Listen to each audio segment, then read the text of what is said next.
नमस्कार, बड़ी बहस देख रहे हैं आप। मैं हूं सुमित झा। हर लाइफ की लाइफ लाइन होती है। बिहार वासियों की भी एक लाइफ लाइन है, महात्मा गांधी सेतु। लेकिन विडंबना देखिए कि लाइफ लाइन कहा जाने वाला गांधी सेतु की लाइफ ही खतरे में है। महज 32 साल की उम्र में आखिरी सांसें गिन रहा है महात्मा गांधी सेतु। 10 सालों से इस लाइफ लाइन की लाइफ को मुकम्मल करने के लिए कोशिशें तो खूब हो रही हैं, जिस पर करीब 100 करोड़ रुपए खर्च भी हो चुके हैं, इससे ज्यादा भी। लेकिन आज भी बिहार की लाइफ लाइन वेंटिलेटर पर है। सवाल है क्यों? तो जवाब में वही घिसा पिटा सियासी बयान सुनने को मिलता है। राज्य कहता है केंद्र से पूछिए, केंद्र कहता है राज्य से पूछिए। लेकिन जी पुरवैया ने बिहार की लाइफलाइन को बचाने की बड़ी मुहिम छेड़ दी है। सवाल हम लगातार उठाते रहेंगे। बड़ी बहस में भी आज गांधी सेतु के हालात को लेकर उठ रहे सवालों के साथ हाजिर हैं।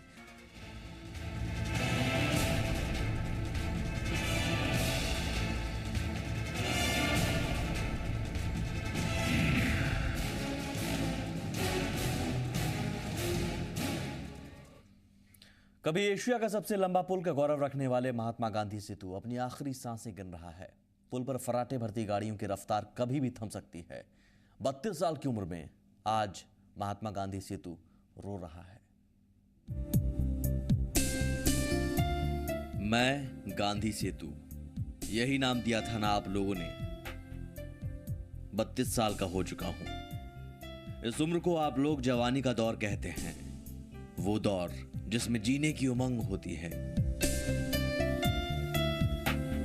जिम्मेदारियों का बोझ उठाने की ताकत होती है, हर मुश्किल को आसान करने का जज्बा होता है। लेकिन मैं भरी जवानी में अब हर पल अपनी आखिरी सांसें गिन रहा हूं। आप सभी का बोझ उठाने की ताकत अब नहीं बची। मेरा एक एक अंग, जिसे आप स्पैन या पाया कहते हैं, अब मुझसे जुदा होने की जिद में है। लेकिन फिलहाल जो स्थिति है गांधी सेतु पुल की, स्थिति लगातार खराब होती जा रही है। और पैबंद के सहारे, अगर हम बोले तो पैबंद के सहारे इस वक्त गांधी सेतु पुल चल रहा है और इस पर हजारों की संख्या में प्रतिदिन वाहन एक तरफ से दूसरी तरफ की ओर जाते हैं। लेकिन फिलहाल जो स्थिति है लगातार खतरनाक होती जा रही है।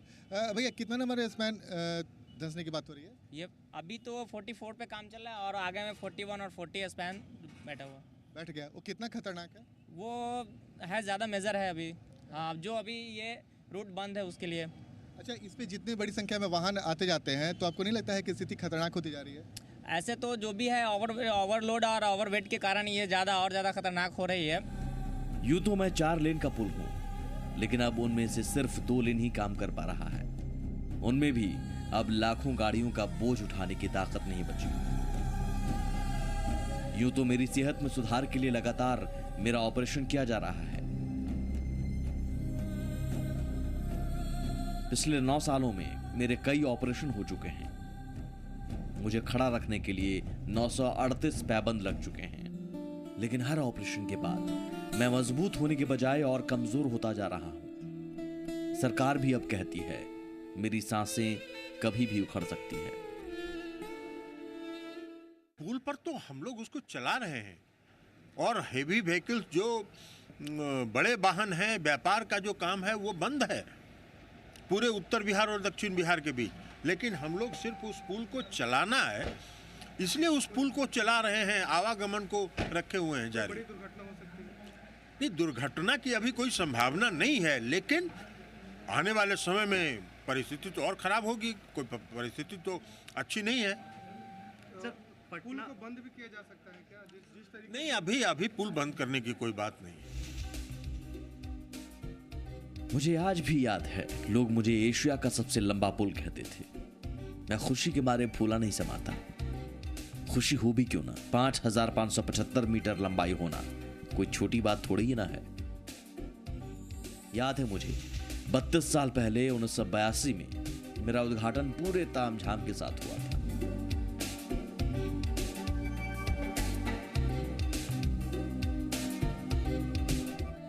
लेकिन आज मैं वेंटिलेटर पर आखिरी सांसें गिन रहा हूं। मैं पूछना चाहता हूं, क्यों मुझे मरने के लिए छोड़ दिया गया?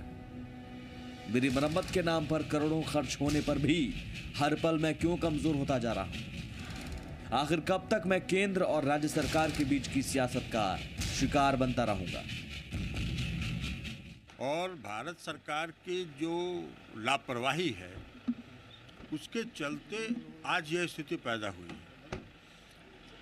पूरे 2-1.5 महीना पहले भारत सरकार के जो परिवहन मंत्री हैं, भूतल परिवहन मंत्री श्री नितिन गडकरी जी ने पूरे देश के सामने वीडियो कॉन्फ्रेंसिंग करके कहा कि हम गांधी सेतु लेंगे। क्या हो रहा है? 1.5 महीने में कागज का पुर्जा तक नहीं आया, कोई प्रयास नहीं हुआ। तो इस तरह से घोषणा करना और राज्य के लोगों को एक अनिश्चितता की स्थिति में डालना, ये कहाँ का न्याय है?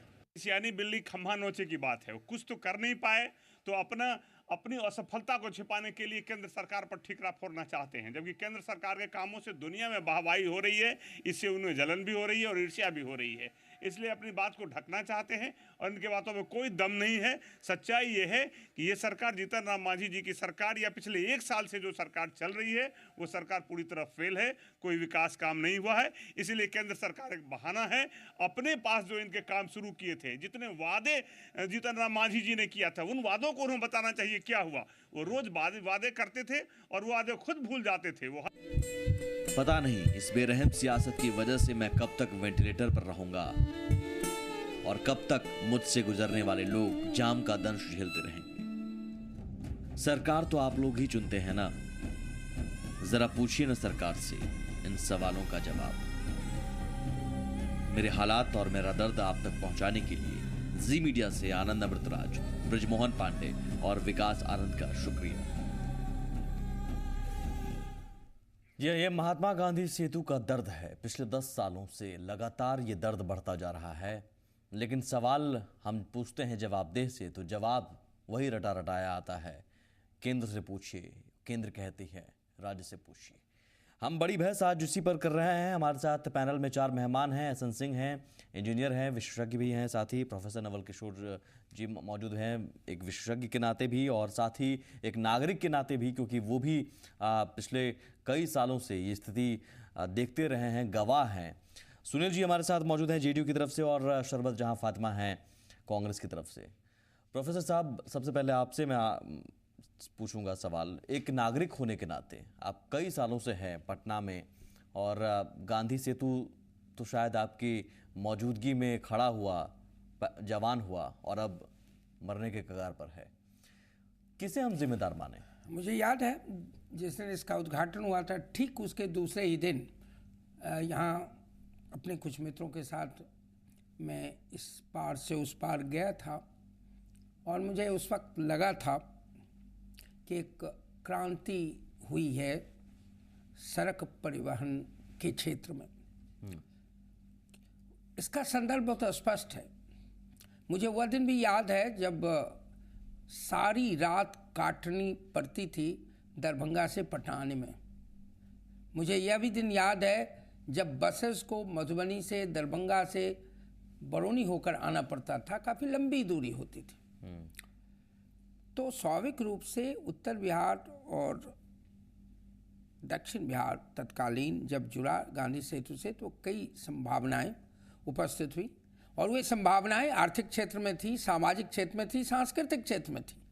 लेकिन जिस तरह से किसी साम्राज्य का उदय होता है और फिर उसका पतन होता है, वो पतन इस परिवहन का जो एक क्रांति के रूप में उस समय आई थी, वो क्रांति जल्दी ही अब समाप्ति की ओर है। जहाँ तक जिम्मेदारी का सवाल है, एक नागरिक के सामने यह प्रश्न गौण प्रश्न है, कौन जिम्मेदार है? तत्काल जो सरकार हमारे सामने वह जिम्मेदार है, बिहार सरकार जिम्मेदार है। मुख्य रूप से हम बिहार सरकार से गवर्न होते हैं। मुख्य रूप से रोड के मामले में ऐसा ये विषय नहीं है जिस विषय में हम केंद्र पर जवाबदेही, यह जरूर है कि केंद्र की भी कुछ जवाबदेही है, केंद्र भी साधन दे सकता है, लेकिन मैं समझता हूं मुख्य जिम्मेदारी बिहार सरकार की है। बिहार सरकार को इसको गंभीरता से लेनी चाहिए और अगर दिक्कत है केंद्र, तो बिहार को अपना रिसोर्स जनरेट करना चाहिए जी, क्योंकि इसको प्राथमिकता के आधार पर अगर हम नहीं लेंगे तो उत्तर बिहार और दक्षिण बिहार का जो ये संबंध है खासकर तब जब आप राजेंद्र सेतु की बात करेंगे। राजेंद्र सेतु की स्थिति इससे भी खराब है। हम उस पर आएंगे, लेकिन सुनील जी, इसका बहुत राज्य महत्व है। सरकार जिम्मेदार क्यों नहीं है? देखिए आप सीधे सीधे केंद्र पर ठीकरा फोड़ देते हैं। देखिए, पहले तो आपका चैनल का साधुवाद है कि आपने इतने एक बड़ी जनता से जुड़े हुए मसले को उठाया है और इतने ये बात आपने की है। अब चौधरी सर जैसा ने कहा कि जिम्मेवारी की बात उन्होंने पूरी की पूरी तरह बिहार सरकार पे दे दी, जबकि मैं बता दूं कि ये जो है ये नेशनल, ये गवर्नमेंट ऑफ इंडिया के द्वारा मेंटेन होना है, national highway authority of India के द्वारा मेंटेन होना है। और हमारे गडकरी साहब जो माननीय मंत्री हैं सरफेस ट्रांसपोर्ट के, गवर्नमेंट ऑफ इंडिया के, उन्होंने कहा था अभी कुछ 1.5 महीने पहले कितने बड़े बड़े वायदे किए थे, उसके बाद तो कुछ 6 महीने उनके शासनकाल को हो गए, एनडीए के शासनकाल को कुछ इसमें हुआ नहीं है। उससे पहले क्या एक हुआ? जापान, उसके पहले भी यहाँ पे बिहार ये national highway authority of India द्वारा मेंटेन होना है। नहीं, तो मैं जानना चाहता हूं उससे पहले क्या हुआ? नहीं, उसके पहले भी ये बात, उसके बाद हम लोगों ने समझा कि हमेशा केंद्र की उपेक्षा होगी और बिहार को अपने हक की लड़ाई लड़नी होगी। यानी कांग्रेस की अगुवाई वाली यूपीए सरकार ने भी उपेक्षा की, निश्चित रूप से सेंटर के द्वारा, जिसके आप साथ में हैं आज। नहीं, सेंटर के द्वारा ये बिहार की उपेक्षा जिसके आप होगी। साथ में हैं, आप उन पर आरोप लगा रहे हैं, तोहमत लगा रहे हैं, लेकिन उन्हीं के साथ भी देखिए, हैं। आरोप की बात नहीं है, बिहार को अपना हक हुकूक नहीं मिलता है, सेंटर के द्वारा निगलेक्ट हुआ, इसीलिए बिहार ने क्या किया, अब उसने कहा, सोचा कि अपने आप में करना है, तो 2 ब्रिज हम लोगों ने मेगा प्रोजेक्ट के रूप में बना रहे हैं, जिसमें कि बख्तियारपुर ताजपुर जुटेगा और यहाँ पर हम लोग कच्ची मैं दरगाह उसको से भी लेकर तकनीकी बिल्कुल तौर पर जाएगा। समझने की कोशिश करूंगा। एहसन सिंह साहब हमारे साथ हैं, विशेषज्ञ इंजीनियर भी हैं। फातिमा जी, कांग्रेस भी रही, कांग्रेस ने भी उपेक्षा की, आपकी सहयोगी पार्टी है फिलहाल जेडीयू, कह रही है कि हमेशा उपेक्षा, आप अभी नहीं कह सकते हैं कि बीजेपी उपेक्षा कर रही है। नहीं, हम उस बात पे नहीं जाएंगे। आप ये सही कहा कि गंगा ब्रिज लाइफ लाइन है, खास करके नॉर्थ बिहार वालों के लिए। हम भी नॉर्थ बिहार से आते हैं और हम लोग सब सफ़र करते हैं। पीछे 9 साल से आपने बताया कि इस पुल की सांसें अटकी हुई हैं। वाकई हम लोग इस मतलब जाने में आदमी डर जाता है कि पता नहीं कितने घंटे पुल पे लग जाएंगे। अगर कोई मरीज चलता है तो वो सही वक्त पे पहुंच नहीं पाता है और हम एक दूसरे पे ठेकरा फोड़ते रह जाते हैं। 9 साल से ये ब्रिज बीमार है, पीछे 10 साल हमारी सरकार रही है। बताएं, जदयू बीजेपी की सरकार यहाँ पर थी, दिल पे हाथ रख करके ईमानदारी से बताएं कि कितने पैसे इन्हें बिहार की तरक्की के लिए मिले थे, कितने पैसे इन्हें एनएच के डेवलपमेंट के लिए मिले थे। आज जो पूरे बिहार में सड़कों का जाल बिछा हुआ है, आज जो पूरे बिहार में सड़कों का जाल बिछा हुआ है, नहीं, गांधी सेतु पर ही आते हैं, उसका एक अहम हिस्सा गांधी सेतु है। अगर आज गांधी सेतु ना हो तो वो सड़क बेकार हो जाएंगी, वो फिर आदमी जाएगा किधर से? तो आप पीछे 8 साल तक जो आपने बीजेपी के साथ मिलकर के सरकार यहाँ पे चलाया, तो आपने क्यों नहीं इसको प्रायोरिटी के साथ इसको ध्यान दिया कि वो आज का मसला ये नहीं है, पीछे 9 साल से ये सिलसिला चल रहा है। अब पीछे 9 साल से नॉर्थ बिहार वाले या पूरा बिहार का लोग सफर कर रहा है, तो ये चीजें गवर्नमेंट को देखनी थी। आज की सीधे आपके पास एक बहुत बढ़िया जवाब है भाई साहब, केंद्र करेंगे, आप क्या करेंगे? आपने नहीं सहायता किया। देखिए, ऐसा है कि बिहार को अपनी हक नहीं मिलने के कारण, उसकी अपनी राशि समय पर नहीं मिलने के कारण, तो भी बताइए कब नहीं मिली, आप बताइए कब नहीं मिली? ये इसे मेंटेन करने का जिम्मेवारी ये केंद्र सरकार की है। नहीं, आप बताइए, आप केंद्र सरकार की जिम्मेवारी है। नहीं, आप बताइए कब आपको राशि नहीं मिली, कब एक बात आपने मांगा, आपको नहीं मिला? सुमित जी प्लीज एक बात ऐड करना चाहेंगे।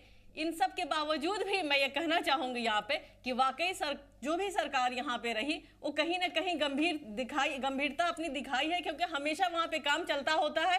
अब वो काम का क्या टेक्निकल तरीका है या क्या उसमें, मैं वो एहसन सिंह साहब से समझूंगा वो हो क्या रहा है। नहीं, दरअसल हमारे समझ से बाहर है। हमारी समझ से भी बाहर थी, लेकिन मैं एहसन सिंह साहब से बहुत चर्चा की है। मैंने एक लाइन रिजॉइंडर के रूप में मैं कह दूं, मैंने मान लिया सुनील ठीक ही कह रहे हैं कि नेशनल हाईवे अथॉरिटी की भूमिका है और इस बात की संभावना है कि उसने अपनी जिम्मेदारी नहीं निभाई। नेशनल हाईवे की स्थिति बहुत बुरी रही है और मैं जानता हूं कि बिहार सरकार ने फ्रॉम टाइम टू टाइम इस बात के लिए भी ताकीद की है कि आप मुझे दें या मुझे इजाजत दें कि हम इसको टेक ओवर करें। मैं पूछता हूं, बिहार की जनता पूछना चाहती है, आपको 9 साल में पता नहीं चला कि national highway authority, central government इस प्रोजेक्ट को ठीक से नहीं ले रही है? किसने रोका? Tell the central government. हम इसको टेक अप करते हैं, अपने संसाधनों से करते हैं, हम वहां पर भरोसा नहीं करते हैं।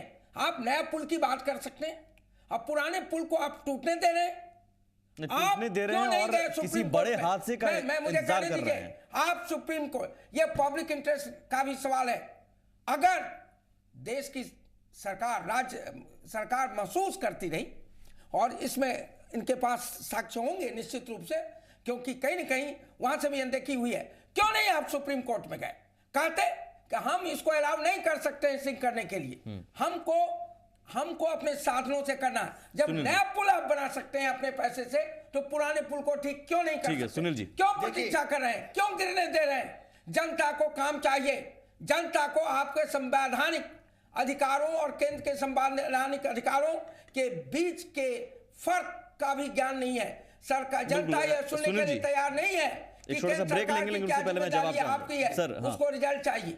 सुनील जी, देखिए, इसी सब बातों के लिए हम लोगों ने क्या किया है कि हम लोगों ने अपने पुल के मामले में पुलों का जाल बिछाने की ठानी है, और नॉर्थ बिहार, सर मौजूदा जो पुल है उसे आप दुरुस्त करने के लिए उसको आप गिरने देंगे? वो तो टेक्निकलिटी ऑफ सेंट्रल गवर्नमेंट की उपेक्षा के कारण नहीं, हो रहा है। जो आप टेकअप कीजिए, आपकी सरकार टेकअप करे, नया पुल को बाद में बनाइएगा। दो पुल बना रहे हैं हम लोग। बख्तियारपुर ताजपुर में एक नया पुल बना रहे हैं। आप नया पुल छोड़िए सर, मैं इसको तो बचाइए। इसमें आज अगर केंद्र सरकार हाथ खड़ी कर दे, आज केंद्र सरकार हाथ खड़ी कर दे कि मेरी हाथ खड़ी है, मैं केवल राजनीति करता हूं, मैं इस पुल को नहीं बना सकता हूं, हम लोग टेक ओवर करेंगे, हम लोग टेक ओवर करेंगे, उस पुल को बना 9 साल देंगे। में बुद्धत्व की प्राप्ति नहीं हुई। नहीं, 9 साल में इनको पता नहीं चला 9 साल में कि अच्छी केंद्र खासी उपेक्षा रकम दी कर रहा गई। है। 9 साल में इनको पता नहीं चला नहीं, सर, कि 9 ये साल सरकार में नहीं कर अच्छी सकती, खासी हमको रकम कर दी मैं आता हूं सिंह साहब, एक छोटा सा ब्रेक लेना होगा, मजबूरी है। मैं सिंह साहब के पास जाऊंगा ब्रेक के बाद, समझने की कोशिश करूंगा कि 9 सालों में जो हो रहा है, हम भी गुजरते हैं, आप भी गुजरते होंगे, तो जनरेटर लगा होता है, कुछ कैंप लग रहे होते हैं, कुछ मजदूर होते हैं,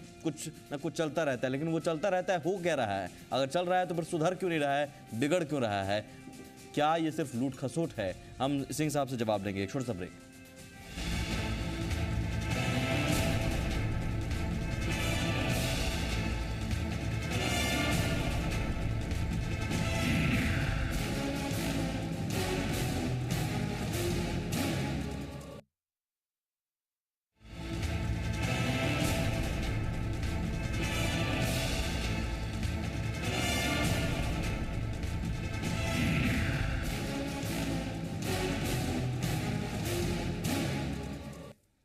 जी हाँ, वेंटिलेटर पर बिहार की लाइफलाइन है।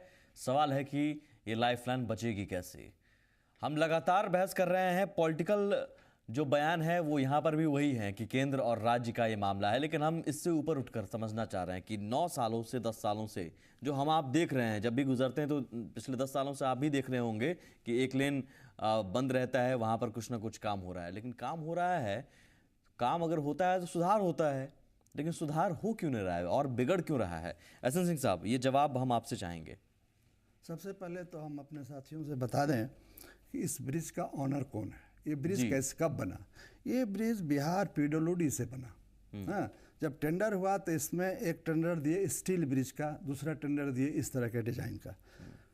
गैबन का डिज़ाइन अप्रूव हुआ, उसके बाद आरसीडी ने इसको कंस्ट्रक्ट करवाया।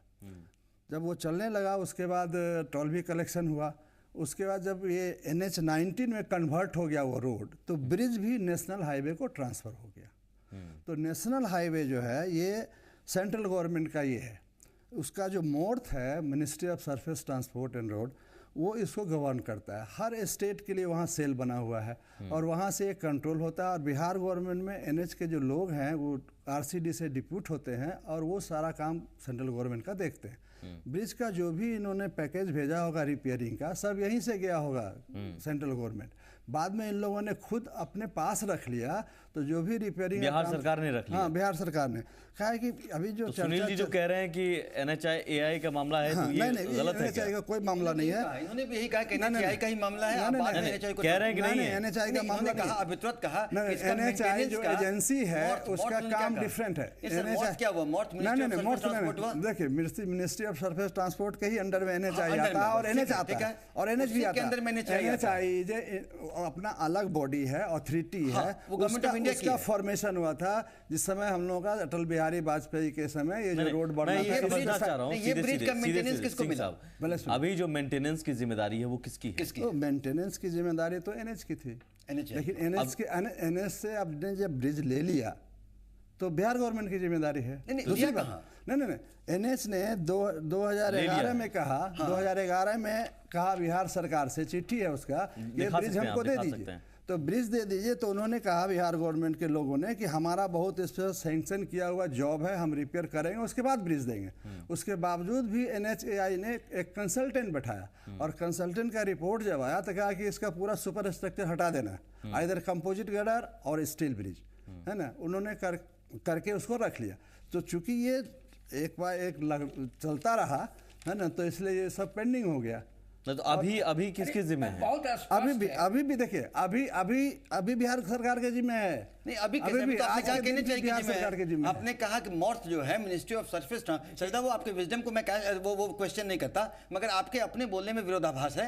आपने अभी कहा जैसे दो चीज, आपने कहा एक कि इसको मॉर्थ मिनिस्ट्री ऑफ सरफेस ट्रांसपोर्ट के अंडर में आता है national highway authority of India. नहीं, पहले मेरी बात सुनिए। तो उसका जो बिहार सेक्शन है, मॉर्थ जो है ना, ministry of road and surface transport, government of India की है। सुनिए, गवर्नमेंट, उसमें एक नेशनल हाईवे विंग है, ठीक है, उसी के अंडर में एक NHI है, ठीक है। NHI को नेशनल हाईवे के ब्रिज के रोड से कुछ लेना देना नहीं। देखिए, फिर अभी तक दोनों सेपरेट कहा कि NHI गवर्नमेंट ऑफ इंडिया की, उसको इस रोड से कुछ लेना देना नहीं है, ब्रिज लेना देना है ना, नहीं, कुछ नहीं लेना देना है, कुछ नहीं लेना देना है। तो ये बिहार सरकार के जिम्मे है। बिहार सरकार अभी ले लिया है सेंट्रल गवर्नमेंट से कि हम बनाएंगे 2010 में ले लिया। 11 में। तो क्या ये यहाँ पर बिहार सरकार के तमाम जो मंत्री हैं या जो बिहार JDU के नेता हैं, सुनील जी हैं, ये तमाम चीजें ऐसी, ये भ्रमजाल फैलाया जा रहा है? नेचुरली भ्रमजाल फैलाया जा रहा है। कागज है और जनता के सामने ये केंद्र राज्य का ये जो बॉल है, सर सुनील जी, ये बॉल खेला जा रहा है कि उनके पाले में है, मेरे पाले में है। एकदम नहीं। जो बात बोल रहे हैं सजदा बाबू, उनके अपने बोलने में थोड़ा विरोधाभास है, जो मैं स्पष्ट करना चाहता हूं। इनके पास एक कागज है, जो कि इनके पास एक डॉक्यूमेंट है, NHAI to dismantle redo Gandhi Setu, ये अपने इन्हीं का कागज है। इसमें कि NHAI ने कहा कि हम डिसमेंटल करेंगे, नंबर एक। दूसरी बात उन्होंने कही कि NHAI ने अपना एक कंसल्टेंट बिठाया। कंसल्टेंट वही बिठा सकता है जिसको उसको मेंटेनेंस की जिम्मेदारी हो। और जहां तक आप देख लें, नेट अपने भी जानकारी में स्पष्ट कर लें कि इसके मेंटेनेंस की जिम्मेदारी national highway authority of India की है, जो कि इन्होंने कहा इनके शब्दों में। अगर ऐसा होता तो नितिन गडकरी को क्यों कहने की जरूरत है कि मैं अपने अंडर ले, NHAI के अंडर ले रहा हूं? नहीं कहा, उन्होंने कहा कि मेरे अंडर में है, मैं इसको फिर से पूर्ण जीर्णोद्धार करूंगा। नहीं, मुझे बोलने दीजिए जितना मैं समझ पाया इनको। जी सर, मैं अपने तरफ से कोई तथ्य नया नहीं दे रहा हूं। जो सिंह साहब ने कहा और जो यहाँ से बात हो रही, उससे जो मेरी समझ बनी यह है कि जब 12 तारीख को 12/2011 की है ये बात कि जब national highway authority of India ने ये तय किया कि हमको ये दे दिया जाए और हम इसको सुपर स्ट्रक्चर को बदलेंगे, तो सरकार तैयार तो हो गई, बिहार सरकार, जो रिपोर्ट से पता चलता है। लेकिन कुछ काम जो पहले बिहार सरकार कर रही थी, जैसा सिंह साहब कह रहे हैं, उस काम को बिहार सरकार ने हैंडओवर नहीं किया। और NHAI का जो रिकमेंडेशन था कि इसका पूरा सुपर स्ट्रक्चर बदल दिया जाए, उसके लिए बिहार सरकार इस आधार पर तैयार नहीं हुई कि रिपेयर का काम जो पहले से शुरू हो चुका था यहाँ, और जिसके लिए कॉन्ट्रैक्ट या तो अवार्ड हो चुका था या अवार्ड होने वाला था, बिहार सरकार इसके लिए तैयार नहीं थी। उसने प्लीड किया कि नहीं, इस काम को चलने दिया जाए। प्रॉब्लम यहाँ ये हो रहा है, बिहार सरकार, जैसा कि सिंह साहब कह रहे हैं, उस काम को national highway authority of India को हैंडओवर ही नहीं होने दिया। और मेरी जो समझ बनती है, इसमें भ्रष्टाचार की बड़ी भूमिका है। जो फर्म लगे हुए थे रिपेयर में, जो कंस्ट्रक्शन काम रिपेयर वर्क में लगे हुए हैं 9 साल से, और जो मंथर गति से ये रिपेयर चल रहा है, उनका वेस्टेड इंटरेस्ट है। बिहार सरकार के रोड कंस्ट्रक्शन डिपार्टमेंट के ऑफिशियल्स का वेस्टेड इंटरेस्ट है, मे भी पॉलिटिशियंस का है। अगर ये स्थिति है तो उनको पूरी तरह हैंडओवर कर देना चाहिए। सुनील जी, ये बहुत बड़ा सवाल है। दूसरी बात, जब एक मिनट सुनिए, एक बात और, जब national highway authority of India जो गवर्निंग इसको ले भी लेती है, तो उसको एग्जीक्यूट करने की एजेंसी बिहार सरकार का रोड कंस्ट्रक्शन डिपार्टमेंट है। क्या एग्जीक्यूट करने की एजेंसी की कोई जिम्मेदारी नहीं होती है? क्या वो डिफंक्ट नहीं है? क्या वो इफिशिएंट नहीं है? क्या वो करप्ट नहीं है? यहाँ लूट जारी है, बिल्कुल और बरसों से लूट जारी है। मैं सुनील जी सीधा सवाल आपसे मैं ये रखना चाह रहा हूँ, बनने के लिए मार करते, क्यों जिम्मेदारी फिर आप अपनी जिम्मेदारी से पल्ला किसी देख उठा लेते हैं? You are responsible, और जनता को जब गवर्नमेंट ऑफ इंडिया की हमारे महात्मा गांधी सेतु के मामले में उपेक्षा हुई, तो चूंकि बेनिफिशियरी हम बिहारी हैं, और यह तो उसके लिए हम लोगों ने बिहार सरकार ने रिपेयर वर्क कराया। रिपेयर वर्क कराने के दौरान एक तो वो रिपेयर वर्क करा रहे थे, और सर लोग कह रहे हैं भ्रष्टाचार एक अलग मामला है जिसमें जदयू सरकार की 9 सालों से आप रिपेयर करवा रहे हैं, क्या हुआ मुझे बताइए? वो रिपेयर तभी तो वो चल रहा है, तभी वो चल रहा है। रिपेयर हो रहा है, अगर रिपेयर वर्क नहीं होता और बिगड़ रहा है, रिपेयर के नाम पर क्या हो रहा है? मैं जरा सिंह साहब से जानना चाहूंगा, रिपेयर के नाम पर हो क्या रहा है? मैं बताता हूँ रिपेयर क्या हो रहा है। हाँ बताइए। अंधेरे में तीर चल रहा है जी। जो इंजीनियर लोग हैं बड़े बड़े कंपनी के एक्सपेरिमेंट कर रहे हैं on the cost of Bihar का पीपुल, जो काउज क्या है इसके डिफ्लेक्शन का उसको नहीं जान रहे हैं, और वो समझ भी रहे हैं उसको इग्नोर कर रहे हैं। इसका जो सैगिंग है उसका प्रेस्टेज का लॉस हुआ है, और लॉस होने के बाद जब स्ट्रक्चर में लॉस हो गया तो वो कभी फिर सुधार नहीं सकता, या तो उसको हटा दीजिए या तो फिर ये, चूँकि बहुत लंबा स्ट्रक्चर है। इसके बारे में आपको मैं बताऊंगा कि 2 चिट्ठियां हैं IIT बॉम्बे का। IIT बॉम्बे का प्रोफेसर गोयल साहब ने कहा कि आप जो हिंज बेरिंग बदलते हैं, ट्रांसफर डिवाइस बदलते हैं, इसको छोड़िए अभी। पहले आप क्या कीजिए कि एक्सटर्नल जो आपका प्रेस टेस्ट करते हैं वो अगर कंप्लीट आ जाए अपने पोजीशन में, और उसके बाद उसमें रिलैक्सेशन स्ट्रेस जो आप बता रहे हैं, क्या वो एनिमेशन में के जरिए भी ना हम इसको टेक्निकली बता दें। एनिमेशन भी मैं दिखाना चाहूंगा। जो आप कह रहे हैं कि कई सारे सुझाव दिए भी गए हैं, वो सुझाव किसे दिए गए हैं? ये जैसे एक एनिमेशन है, क्या ये प्रपोजल है सिंह साहब? हाँ ये प्रपोजल है, इसको हम लोग डेक टाइप कहते हैं, है ना, deck type bridge, steel bridge. अब इसका जो वेल फाउंडेशन है उसके नीचे ट्रस लगेगा, और ट्रस लगने के बाद उसके ऊपर स्ट्रक्चर खड़ा हो जाएगा, और उसका पूरा एनिमेशन में अब देखिए सारा बात समझेंगे। लेकिन ये सुझाव किसे दिए? बिहार सरकार को दिया आपने? बिहार सरकार को दिया, जितना IRC होगा बेंगलोर में दिया वो। लेकिन सरकार की तरफ से जवाब क्या आया? कुछ नहीं सुनील जी, कुछ नहीं। सुमित जी इसकी मोटी बात बताऊं जी।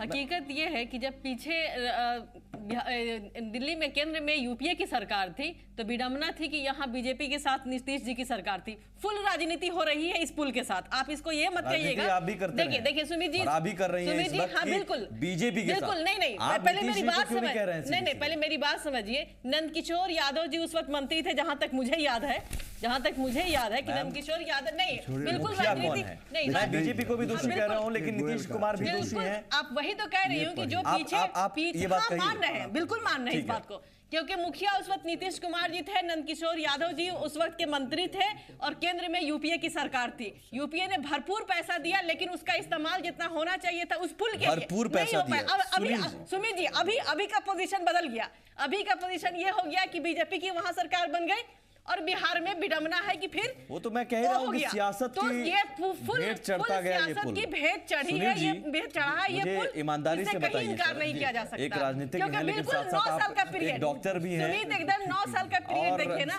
एक नागरिक भी हैं, आप भी इस पुल से गुजरते हैं। दर्द आप भी महसूस करते होंगे जो आम यात्री महसूस करते हैं, खौफ आप भी महसूस करते हैं।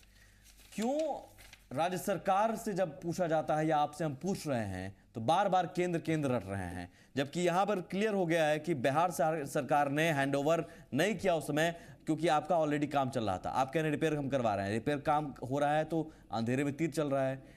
एक विशेषज्ञ होने के नाते सिंह साहब ने कहा, और तथ्य भी है, हकीकत भी है कि अगर 9 सालों से रिपेयर हो रहा है तो कुछ तो सुधार हो। सुधार के बजाय यहां पर हालात और बिगड़ रहे हैं। जी ऐसा है कि अगर सिंह साहब ने जैसे कुछ टेक्निकल बातें आपने भी एनिमेशन से दिखाया, उसमें अगर है तो वो अपने प्रॉपर जगह प्लेस करेंगे। वो काफी टेक्निकल था, जो हम लोग के समझ से परे था, प्रॉपर जगह प्लेस करें। मैं उनको आश्वस्त करता हूं कि बिहार सरकार इतनी संवेदन 9 सालों से अगर मैं ये टेबल है इसे मैं रिपेयर करूंगा तो सुधरेगा कि बिगड़ेगा? 9 सालों से तो मैं कह रहा हूं ना, बिहार के साथ हकमारी हो रही है। बिहार को ये रिपेयर आप करवा रहे थे, हक रिपेयर करवा रहे हैं हम, लेकिन मेंटेन करने की जिम्मेदारी कि मैं ये टेबल है अगर मैं इसे रिपेयर करूंगा तो ये सुधरेगा कि बिगड़ेगा, मुझे देखिए, बताइए। रिपेयर करने के कारण ही तो हम लोग वहाँ आवाजाही हो पा रही है। ये जो आवाजाही थोड़ी बहुत हो पा रही है, और आज भी हम लोग सतत प्रयासरत हैं। रोज खबर आती है, आज वो स्पैन धंस गया, आज ये स्पैन धंस गया। महात्मा गांधी सेतु ही है जो नॉर्थ बिहार साउथ बिहार को कनेक्ट करता है, और उस पर कितना लोड है ये आप और हम कल्पना कर सकते हैं।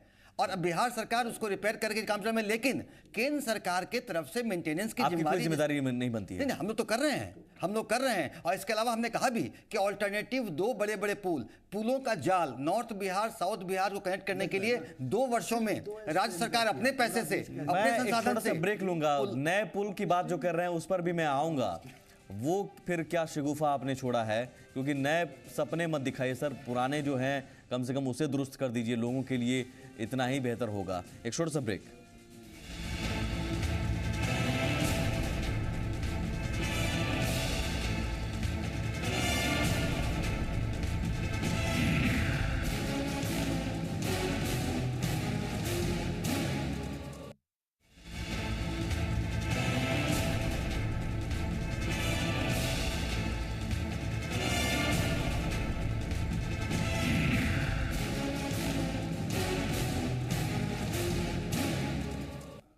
ये बहुत अहम जानकारी यहाँ पर मिल रही है। वेंटिलेटर पर बिहार की लाइफलाइन, इस मुद्दे को हम लेकर आए हैं बहस में, और कई सारी अहम जानकारियाँ मिल रही हैं। जो पिछले 10 सालों से रटा जा रहा था कि केंद्र के पास है, बिहार के पास है, ये कन्फ्यूज़न, ये भ्रमजाल कहीं ना कहीं फैलाने की कोशिश जो सिंह साहब हमारे साथ हैं वो कह रहे हैं कि नहीं, बिहार सरकार के हाथ में है रिपेयर की जिम्मेदारी, हैंडओवर नहीं हुआ है NHAI के पास। और बिहार सरकार अगर कहती है कि केंद्र की जिम्मेदारी है तो ये सीधे सीधे जिम्मेदारियों से भागना है। सुनील जी, आप भाग रहे हैं जिम्मेदारी। जी, मैं फिर यही मानता हूं कि ये जिम्मेवारी मेंटेनेंस का आपने देख ले, जहां भी है वहां पे national highway authority of India को यानी गवर्नमेंट ऑफ इंडिया को मेंटेन करना है। मगर अगर वो मेंटेन नहीं करती है, वो अगर बिहार के साथ हकमारी करती है, बिहार के साथ सियासत करती है, तो अल्टीमेट बेनिफिशियरी हम बिहारी हैं, तो हम लोगों को तो उसमें रिपेयर करना ही पड़ेगा। और हम लोग 9 सालों से क्या कर रहे हैं, 10 सालों से क्या कर रहे हैं? नहीं, हमने कांस्टेंट रिपेयर वर्क चल रहा है, और हम लोगों ने कांस्टेंट उसमें अल्टरनेटिव प्लान किए हैं कि कैसे नॉर्थ बिहार साउथ बिहार को जोड़ेंगे। बराबर मैं ये बात कहता हूँ, जो कि सोली बिहार गवर्नमेंट के द्वारा बनाया जाएगा, वो किया जाएगा। और जहाँ तक सिंह साहब ने बोला, मैं उनके फिर कहा कि मैंने उनके विजडम को मैं क्वेश्चन नहीं कर सकता, वो एक्सपर्ट हैं, काफी जानकार हैं। कांग्रेस ने भी हकमारी की है, परस्पर विरोधाभासी कांग्रेस ने भी हकमारी की है।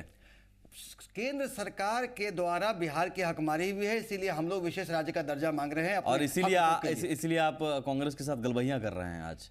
देखिए, वो आज का समय का पुकार है महागठबंधन। जब समय का पुकार नहीं सर, आपकी जरूरत बताइए, आपकी मजबूरी बताइए। देखिए, सेकुलर फोर्सेस और सोशलिस्ट फोर्सेस को एक होने की जरूरत है, तो हम लोग एक हो रहे हैं। नहीं सर, ये आपकी जरूरत है। सेकुलर फोर्सेस बीजेपी के साथ समय की जरूरत है, देश को जरूरत है, देश को जरूरत है। आज जनता दल परिवार इकट्ठा कर रहे हैं, उसमें भी कांग्रेस लाएंगे क्या? कांग्रेस का उसमें कांग्रेस को आप निकाल देंगे। सेकुलर फोर्सेस में वो तो कहीं ना कहीं अलाई रहेंगे कांग्रेस। आप जनता दल परिवार में भी कांग्रेस जनता दल परिवार में विलय होने की बात जो एक साथ हो, कांग्रेस के बिना हम लोग सेकुलर फोर्सेस एक कैसे हो सकते हैं? कांग्रेस को तो होना ही एक आम मांग है। ये सब कहने की बात सर, लेकिन कांग्रेस भी जिम्मेदार है, जेडीयू आपकी सहयोगी पार्टी कह रही है। सुमित जी, बताऊं इसके बारे में कि मैंने पहले ही कहा कि ये बिहार की विडंबना कहिए या इस गांधी सेतु की विडंबना कहिए कि आज जदयू जो भी बोले, लेकिन कांग्रेस पार्टी ने केंद्र में रहते हुए भी बिहार के साथ पूरा मुंसिफाना रवैया इख्तियार किया, जो बिहार का हक था उससे कहीं आगे बढ़ के दिया। और आज जब हम केंद्र में नहीं हैं तो बिहार में साथ रह करके, जदयू के साथ रह करके केंद्र से बिहार के लिए पूरा हक मांग रही है। और मैं समझती हूँ, एक मिनट सुमित जी, साथ साथ ये भी कहना चाहेंगे कि बीजेपी इस जिम्मेदारी से कभी नहीं छूट सकती है। जब वो नीतीश जी के साथ ही, एक मिनट, आज नीतीश जी के साथ ही तब भी उन्होंने बिहार के लिए कुछ नहीं किया, और आज के डेट में कई सारे मंत्री बिहार से हैं, इन सबकी जिम्मेदारी बनती है कि आप अभी साथ में, ठीक है, अच्छी बात है, आपकी सियासी जरूरत है, आप साथ में हैं, आप सरकार से क्यों नहीं पूछती हैं? बिहार सरकार से भी तो पूछिए आप। बिल्कुल, बिहार सरकार से हम लोग जवाब तलब कर रहे हैं। अभी क्या कर रही हूँ मैं, बैठ करके बता रही हूँ। बिल्कुल सुनील, आप मंत्री से सवाल पूछिए। राजीव रंजन जो है वो कह रहे हैं कि राजीव रंजन जी से सवाल पूछने का कोई मतलब नहीं बनता है। 3-4 महीने पहले, 6 महीने पहले आए हैं, उनसे क्या सवाल पूछिए? सवाल पूछना है तो इनसे नंदकिशोर जी से पूछना चाहिए कि नंदकिशोर जी ने क्या किया 7 साल 8 साल में। 7 साल 8 साल में नंदकिशोर जी ने क्या किया? ठीक है, ये आप अपनी सियासी सहूलियत के हिसाब से मुद्दों को उछाल रहे हैं। सिंह साहब, मैं आखिरी कमेंट आपसे चाहूंगा। सबसे पहले मैं ये बता दूं, लोगों ने बोला नॉर्थ बिहार और साउथ बिहार का ये कनेक्शन है, ये इंटरनेशनल कनेक्शन है और इसको लोगों ने पॉलिटिकल बना दिया। अब ये मुद्दा उठना चाहिए कि इसको कैसे रिवाइव किया जाए। ये अल्टरनेटिव कि हम दूसरे जगह ब्रिज बना देंगे, अभी इसका एक ही सोल्यूशन है कि अभी लाइट व्हीकल पास कराया जाए, हैवी व्हीकल भी थोड़ा पास कराया जाए और एलसीटी का इंतजाम किया जाए। जो पहले चलता था उस पर ट्रक लाद के इस पार से उस पार किया जाए, और जब बरसात हो ये तब हो इसको सकती है क्या सरकार के बूते ये व्यवस्था हो सकती है क्या? हो रही है। सरकार ने अनाउंस किया था कि हम पॉन्टून ब्रिज लगाएंगे, तो pontoon bridge is not a viable. उस पर आप एलसीटी चलाइए जैसे पहले चलाते थे एलसीटी, है ना, किसी जमाने में। साहब बहुत छोटा जवाब, बहुत आखिरी कमेंट, बहुत देखिए वक्त मुझे कुल मिला के लगता है कि जो गवर्नेंस है उसमें भी कुछ खोट है। आप कहिएगा गवर्नेंस का मॉडल क्या है? ये एक जमाना था डार्की उसको कहते थे। दो सेंट्रल गवर्नमेंट स्टेट गवर्नमेंट दोनों डायरेक्ट इसमें कहीं ना कहीं इन्वॉल्व है। फल क्या होता है कि दोनों को मौका मिल जाता है एक दूसरे को ब्लेम करने के लिए। बिल्कुल समय आ गया है कि अगर बिहार सरकार इस काम को करने में सक्षम नहीं है तो हैंड ओवर कर देना चाहिए पूरी तरह नेशनल हाईवे, या फिर अपनी जिम्मेदारी ले, अपनी या स्वयं जिम्मेदारी अगर पर है तो ठीक है। बहुत शुक्रिया आप सभी अपनी मेहमानों का, जिम्मेदारी वक्त कम लेके है, इसको जल्दी काम जरूर सियासी इच्छा शक्ति यहाँ पर दिखानी होगी और सियासत से ऊपर उठकर इस पुल के बारे में सोचना होगा। न सिर्फ ये गौरव की बात है बल्कि जरूरत भी है बिहार के लिए, लाइफलाइन है। सियासतदानों को सियासत से ऊपर उठकर सोचना होगा। बहुत शुक्रिया, नमस्कार।